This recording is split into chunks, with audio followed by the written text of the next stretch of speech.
tá gelando. Mas, ultimamente... Mas sabe, gente? Escuta aí. Mas sabe, ultimamente eu tô nem dormindo, gente.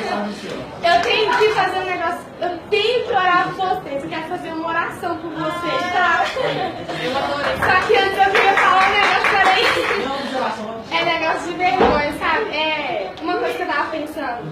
Nossa, na hora que eu tava vendo, não posso ter vergonha, porque Jesus, ele não teve vergonha de morrer por nós, sabe? Ele não hesitou um momento, sabe? E muitas vezes nós nos esquecemos do sacrifício de Jesus na cruz. Muitas vezes a gente deixa. Eu tenho certeza que tem alguém aqui que tá precisando escutar isso, porque não é à toa, gente, eu não tô dormindo, não.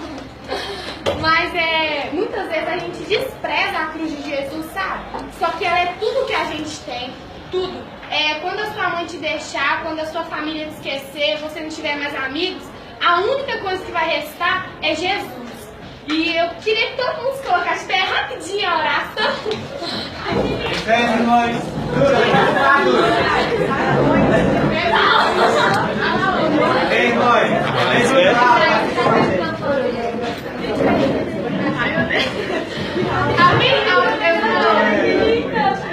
Vamos fechar os nossos olhos e vamos agradecer a Deus, amém?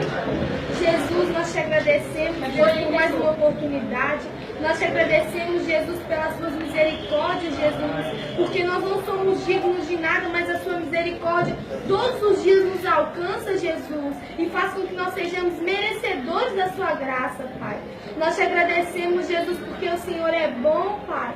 E nós te agradecemos porque o Senhor é um Deus de amor que nos ama como um Pai e todos os dias quer nos encontrar e está disposto a nos perdoar. Nós te pedimos perdão, Jesus, por todas as vezes que nós te entristecemos, por todas as vezes, Jesus, que nós negamos o Senhor com as nossas atitudes, com as nossas palavras, com os nossos pensamentos, e nós te agradecemos, Jesus. E eu peço, ó Deus, que a sua palavra, Deus, venha germinar dentro de cada coração, Jesus, porque a tua palavra diz que nenhuma palavra volta vazia. E eu creio, Jesus, que isso vai germinar no coração de cada pessoa, Deus. Que o Senhor venha encontrar essas pessoas, Jesus. É o que eu te peço, Deus. Em nome de Jesus, abençoe todo mundo. Amém.